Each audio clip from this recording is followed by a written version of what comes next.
Welcome back to the Curmudge Inn. This is a very special place because here in this location in 1897, nothing happened. You ready? Let's go.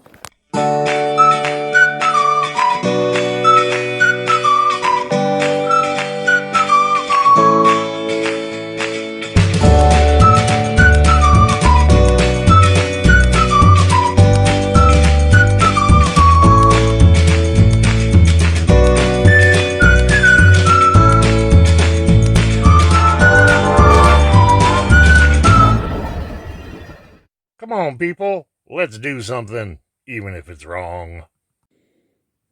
Welcome and welcome back, whichever flavor you are. Coming up, we're going to finish our tour of the Curmudge Inn, but I wanted to tell you something real special we got planned. Our organization, Light in the Wilderness,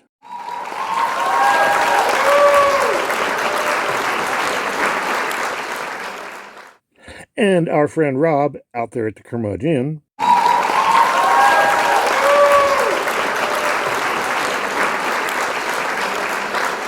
are going to be running some classes. We're going to be offering overnight stays, includes a train ride out to the inn, dinner, breakfast, lunch, meeting the nomies, going on mushroom walks, learning how to pick wild teas and edibles in the woods. You can ask Rob all kinds of questions about how to live off-grid, how his systems work. Get to check it all out firsthand.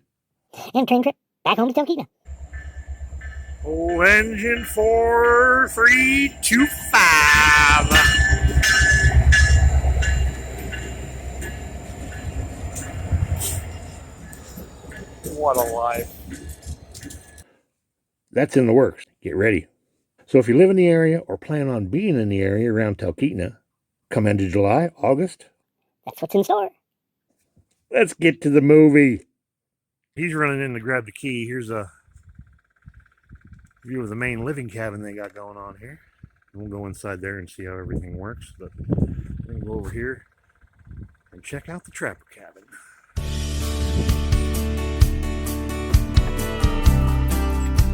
Deep snow. It looks deep here, but it keeps going down.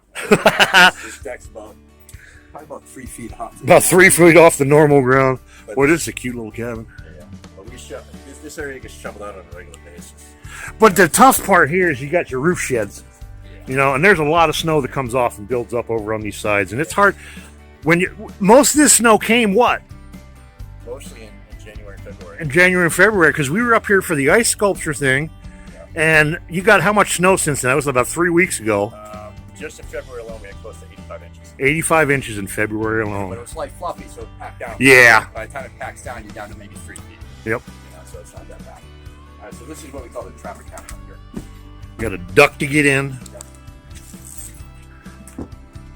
Oh, ain't this adorable? Uh-huh. Got some oil lamps. This is all 12 volt lighting in here. There's not 12 volt water. There's no water in here right now, so it's. So you got a pump, and what do? You got jugs that you put underneath the sink to pump out of? Jug down there to pump out of it, and drains with the gravity feed outside. Yeah, and again, it's your gray water. So when you're washing dishes, stuff like that, you can run that gray water out on the ground. It's no problem. And I'll probably dig like a little cesspit for it to drain it and put rocks in it so it doesn't spread all over the ground. Yeah, that and it's better in the wintertime for doing that because a lot of times your line's laying out there on the ground, it freezes, it backs up, and if you're getting down into the ground, at least it doesn't do that. But got an awesome little wood stove here. That thing will cook you out in here. I bet. I've got to take it apart and I got to put a damper in it. It didn't have a damper in it. I think it was just thrown in. I know the original owners just used it as storage while they're building the other house. That I'm in now. So. But it's an awesome backup cabin for guests and everything. Yes. If it wasn't for the snow on the roof, I would have been staying out here last night because this is cool as heck. Yeah. Cool as heck. And I've got to put a second point of egress in here. and then I can, feel comfortable. Yeah, because if you're gonna run it as a regular inn, you got to have a place to get out just in case there's a fire and stuff like that. So actually, Emergencies. Put the door right behind where you're at, by where that dresser is. Uh-huh. That dresser around and just take it out of here. Most people are coming up. When you're staying in a place, you're not going to be unloading all your clothes in your dresser. And really, all you're doing is you're sleeping in here. Yep.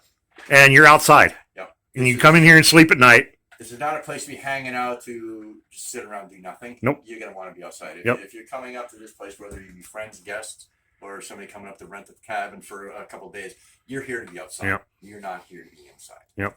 And this style is somewhat traditional with your trapper cabins, with your small stoves. You want your low ceilings because if you have high ceilings, they look really cool in pictures and the living. But that's all your heat's up there. Down here, it could be 50 degrees, and up there, it's 120 degrees. So low ceilings, low doorways, so the heat doesn't escape when you do open the door.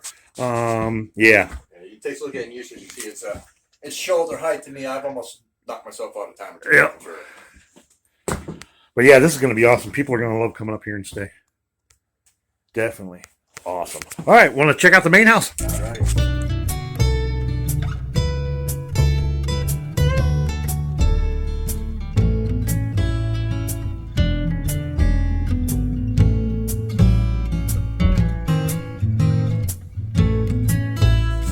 All right, this is the main cabin here. Let's go on in.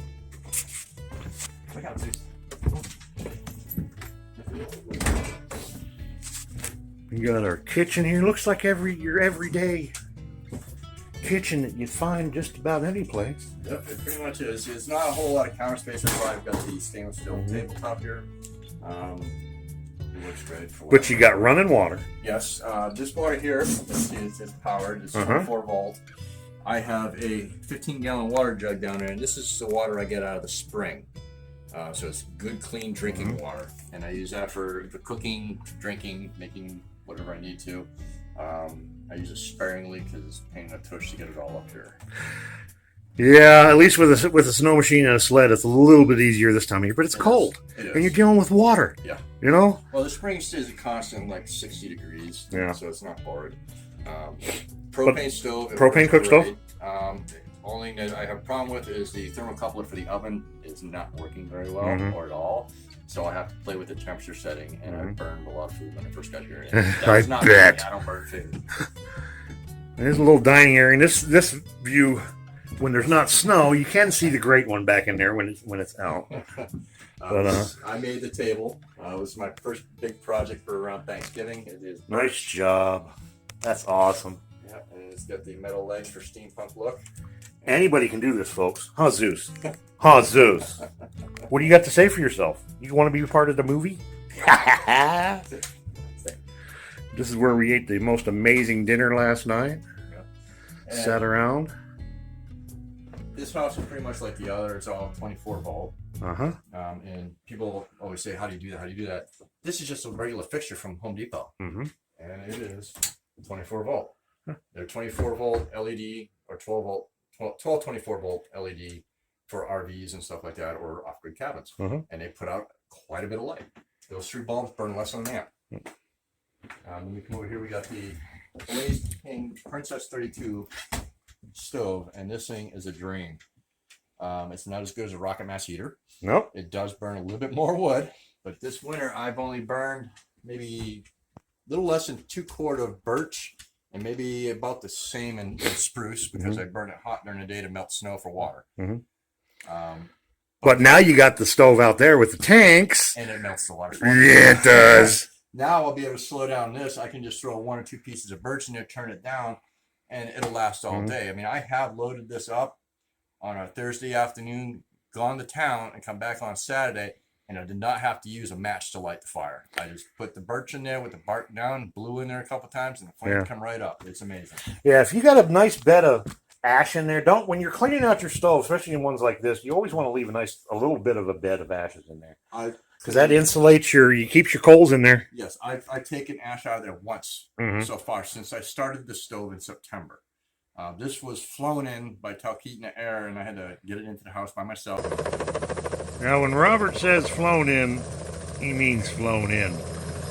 This was the cook stove delivered over to the other cabin. But the Blaze King, it came in the same way.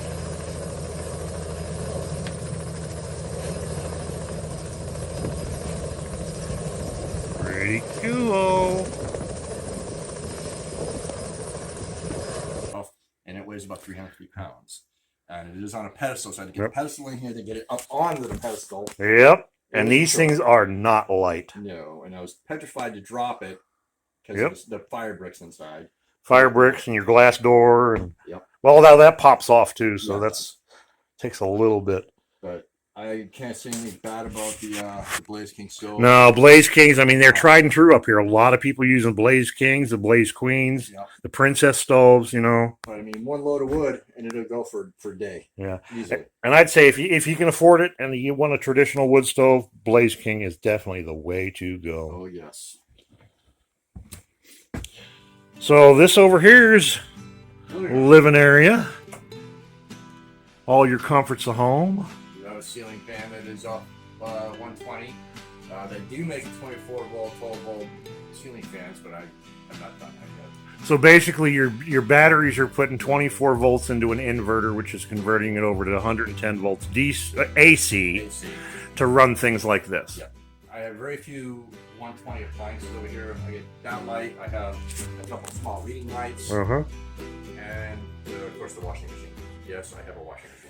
Yes, he has a washing machine, and we're going to see it. And of course, the TV. And the TV. You know, you could have something to do with it. Hey, Winters, sitting in it, you can only talk to yourself and play solitaire for so long. Now, we don't need to go up there, but this is the bedroom is up there. Nice little set of stairs heading up there. And I got my radio system, which you've seen before. And my books. We got to have books. Because out here, you don't always have internet. Yeah. And actually, until recently, we just finally got internet out in here. This is part of the bathroom system. My batteries in here, my inverters are in here, access to the root cellars in here. Actually, I'll show you the root cellar. Yeah.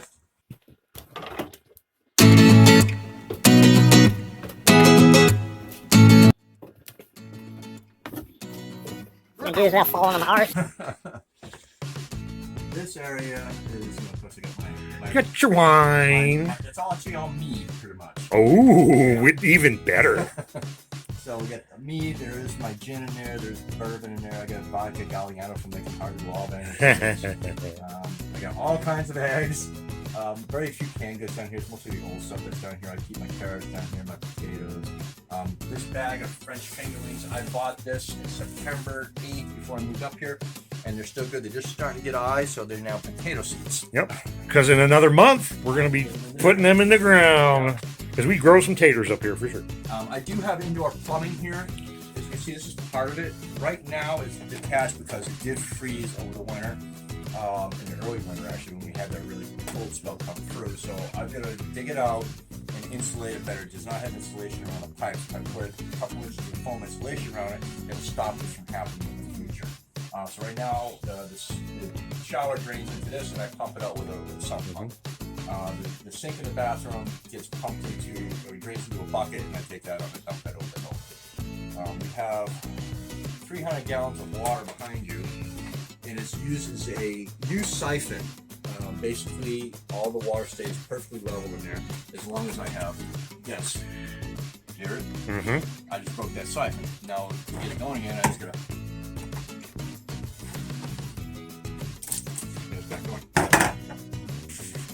Basically fills one, it siphons into this one, which siphons into this one, which siphons into this one, which siphons into that one. And the one behind you. Yeah, and that one, yeah. And in the summertime, in the warmer months, you see this tube coming from over here, and you get a J tube out here. I got to reconnect it here. There's a spout outside that can be used for rainwater. Or there's a spout up there where I can drain it. I can bring it up in a tote and then just drain it right into the east from outside. There is a line that goes down to the creek, down the trail, that has a hose all the way down there, and I can actually pump it in from down the creek using a pump and a generator. What's the temperature in here? It is currently 42 degrees. Oh, there it is right there, 42 degrees. So it's about refrigerator temperature in here. It's a little bit warm, but that's because there hasn't been a whole lot of air circulation. I've got to clean out the over here. And that's open to the ground. Yep.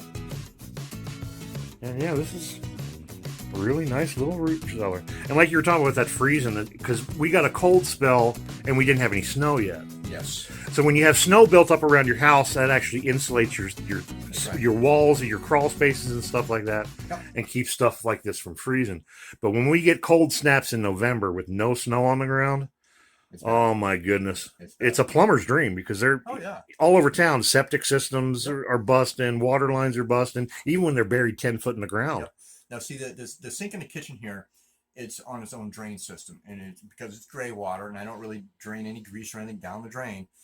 It actually is on a steep angle going out down the hill, and it just drains out, and it never froze up this winter at all, which was great, because it's got a tube about that big that's dug in and squared in with boards, and it just flows perfectly. Not an issue at all this year. All right, well, let's go on up to see your bathroom facility. You said you got a washer? Yep, got a washer. Oh my goodness. Cool little features he's got there. That turns off his light, so when he closes his lid, the light always goes off. Alright, so over here we have my Schneider contact box. It's my inverter charger and DC shutoff. It works great, love it. Only problem I have with it is I only have 120 coming into the house, one leg. If I had two legs, I'd be able to charge my batteries twice as fast. Because right now it's only allowing me to charge at 35 amps versus 60 amps. So that's going to change. Underneath here, I've got 8 6-volt batteries, less than 6 months old, and I'm not impressed. And they're what? They're golf cart batteries, lead acid, deep cycle, 6 volts. So right now I'm charging because we didn't charge last night. So this is how he monitors. I got 27 amps or volts going in, 33, 36 amps, depending on what I have on. Then I have my charge controller for the solar that's out there. When I got here, there was no charge controller at all. They were just leading right into the batteries, and the batteries are boiling up.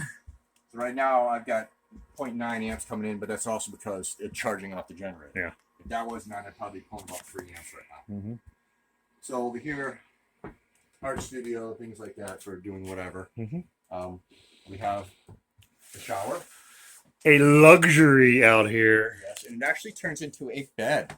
Wow. See, I don't have a mattress for it. If you look here, this here folds down and creates a platform for a bed. That is awesome. Multi-purpose. Great idea. I've got the same idea for the bathhouse that I'm doing. When I want to put the tub in, but I want it underneath at least a sitting bench. Yes. So you can fold the bench down. You can sit in your sauna. Yes. And it's covering your tub, because you don't always want. That's a lot of space it takes up. It's a lot of space and a lot of water that's hard to get up here. Especially when you're like us, we like to soak. And if you're going to tubby, it's got to be deep. You see over here, I got these dog food containers. This is actually what I do with my dry goods. I've got flour, I've got bread flour, I've got sugar, anything, rice, anything goes in those. Everybody's like, well, why are you buying so many dog food containers?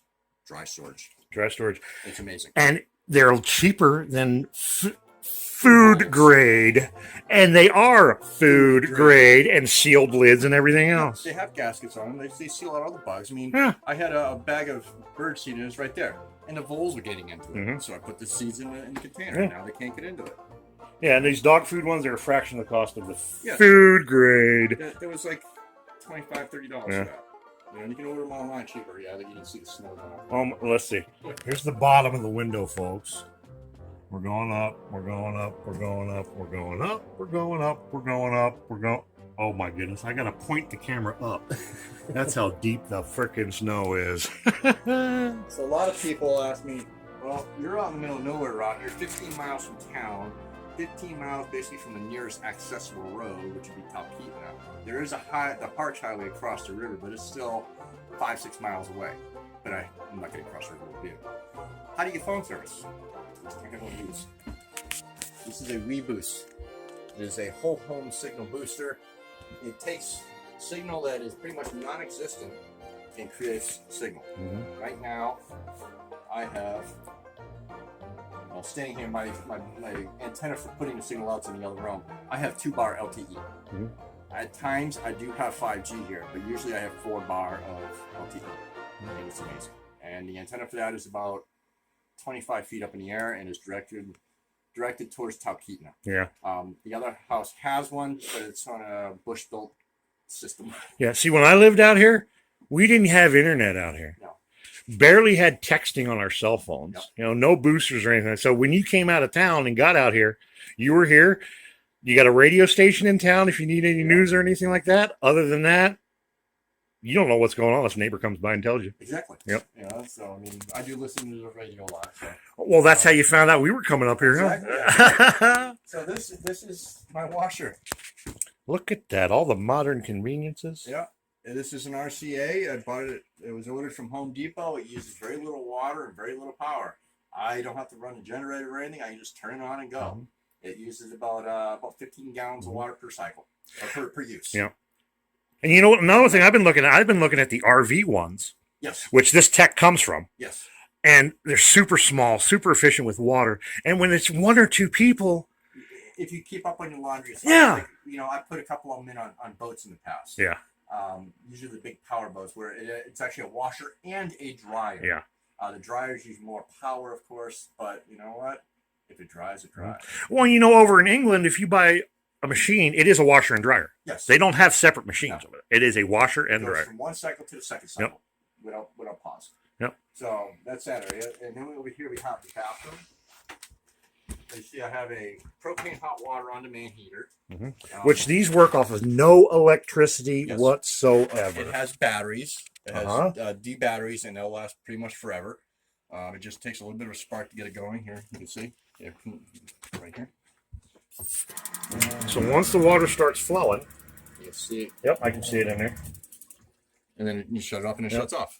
So the water starts flowing, and you could hear that click, click, click going on. That's your click, click, click lighting your igniter, which lights your flame, which heats your water. As long as it's flowing through this thing, it's continuously making hot water. Yep, and you can adjust your temperature and your water flow to help change the temperature. Mm-hmm. Right now, it's set where it's almost perfect, where it doesn't burn me, but it feels damn good. And which is perfect for these, because I've done these on-demand systems. It takes some getting used to with an on-demand because there's a delay with your water coming through the line. Your temperatures, you really want it set. You don't mix it with cold. No. If you're mixing cold with your hot water, you're wasting electricity and energy to make too much hot water. Yes. So, yeah, it takes a little bit getting used to, but man, it's awesome once you do, because as long as you got propane and water, 24/7, 7 days a week, this thing will make hot water. And I've gone through, I don't know how much is it now, but I just replaced this in late November, early December, and it's still going fine. Still going. And how many showers and stuff do you think you got off of that? Oh, I shower minimum once a week. Yeah. You know, in dead of winter when I'm not sweating. Yeah. But usually, 2-3 times a week. 2-3 times a week. So that's pretty efficient, guys. And washing hands and stuff like that. We don't use it in the kitchen yet. Mm-hmm. I tote water in there for washing dishes. But eventually, the new house, that will all be plumbed in, so I have instant hot water in the kitchen. Mm-hmm. By this cook stove, there is an area where I'm going to put fresh water for drinking, and it's also going to be, I have a pot filler on there too, and a sink there. Now, what about number 1 and number 2? You got an outhouse? I have an outhouse. There's an outhouse. I've used it once. Why? Because I have a Nature's Head composting toilet. Ta-da! This little baby has been with me on 3 different sailboats. Wow. I love it. It works great. It's been a little bit of a challenge up here because it usually likes warm weather to compost. This coming winter, I will probably put a small heating pad under it to help keep the anaerobic systems going. Yeah, see, we found the same thing because we've got one of these on the Gnomestead. I'm still trying to teach the people that come in how to use it. The last time I went to clean it out, someone didn't get the idea that you're not supposed to put paper in there because they're used to, you can. It takes a lot of space. Oh my good, and it plug in because there's a agitator in there that mixes, and you're using cocoa coir. Yep. And it mixes your feces with the cocoa coir and dries it out and breaks it down and starts the composting. And then your urine is getting separated and held in the front tank over here. Usually when you have an issue with smell, it's because somebody is getting pee in the poop. Yep. You got to keep the peas away from each other. Yep. Properly done, as you see here, you see the air hose coming out. Yep. This is a vent right here. There's a fan in here to suck the air out. Up here, because it does with the way the moisture, you have to make sure that the out part stays clear of ice. Yes. I have to go out there and clear that on a regular basis. That's one thing, even with your traditional houses in town, if your vents, you run a shower and you got a vent sticking up through your roof. Yes. It's 20 below outside. You've got steam coming out of that vent because you're running a shower. The next thing you know, your drains are glug, glug, glug, glug, glug, glug, glug, not wanting to work properly. And the first thing you want to do, get on the roof, check your vents. But this bathroom actually had a regular toilet in it. Yeah, you can see I got to cover that up. I might put it back in. I haven't decided when I go into the other house, because most people are more used to a regular toilet than having a toilet. And that's the thing, transition though.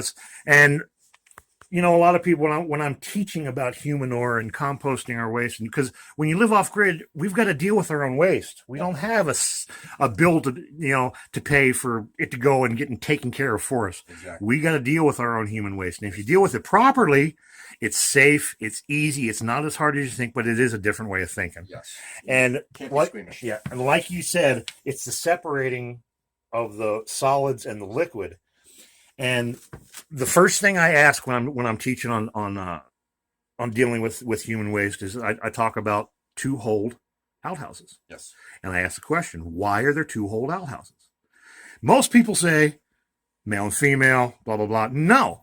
Liquids and solids. Liquids and solids. You pee on one side, you poop on the other side. Everything composts beautifully, and it's maintaining and how you deal with it. We've been dealing with our own waste for a long time. It's just recently that we had all these modern conveniences, and once it goes down there, we ain't got to worry about it anymore. Nope. Well, we do out here.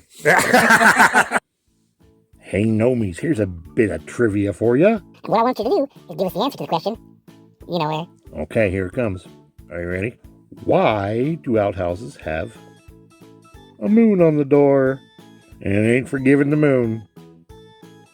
And while you're down there giving the answer to that question, feel free to hit that like button. And if you haven't already, go ahead and subscribe. Right over there. Right. Yeah, somewhere. There. Maybe. Thanks.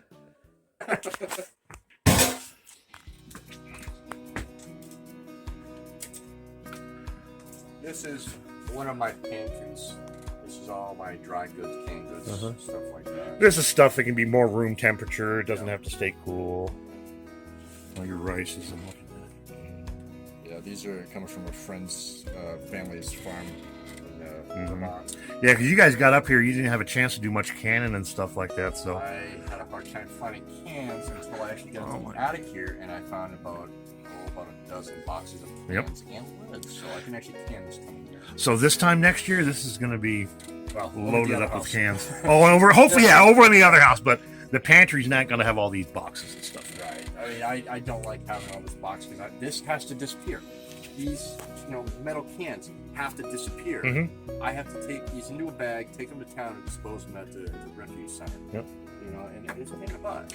Either that or a lot of guys will burn their trash out here. Yeah, but you can't burn. And you can't burn cans. So then what you end up doing is you end up digging a pit somewhere on your property, and you bury it all in your pit. And it's aluminum cans, soda cans, stuff like that are low melting point. I'll build a little furnace and I'll melt them down and I can make stuff out of it. If I do a piece of furniture that has got a crack in it, I can do an aluminum bow tie and make it look nice. You know what I've found up here, packaging is our biggest issue. Yes. Dealing with packaging waste and disposing it, because it generates, you got your spaghetti boxes, you got everything's in plastic and everything. Stuff like this, I try and buy as much stuff in paper as I can, because that's my fire starter for my wood stove. See, I never run out of that. I can't use that in my stove because it's a catalyst converter. Oh yeah, your catalytic converter. I can't use it in it because it'll tilt the converter and it'll burn it up prematurely. It's usually good for 10 years if I use anything wax or anything. And those converters, man, to replace them, they're like $300. 500. Now, yeah. Everything goes up. Everything's going up. Well, Nomies, I hope you enjoyed that. Part 2 of our visit around the off-grid Curmudge Inn. We actually have a couple more shorter videos coming up for you. One of them, cooking with my Nomies. Boy, that is looking good, huh, guys? Smells good if you guys can smell that. Rob, you did a phenomenal job on this too, buddy. Yeah, we're going to cook on that beautiful, gorgeous wood stove that got dropped off. And then we're going to do some rocket mass heater planning. Do a little bit of explaining to Rob about how they work. And there you go. It's going now. You can hear it now. You can start feeding stuff down in the bottom there, Rob. We're going to be sitting down with Rob and figuring out the best way to do this, plan this out for the workshop. Yep, it's all about the mass, guys. Burn less, store your heat. Heat batteries, baby. We're looking at doing something like this, a bench version over there in the workshop, where the bench keeps the greenhouse nice and warm. So stick around. Then we catch the train home. We're out here at mile 239.5. Waiting on a southbound train.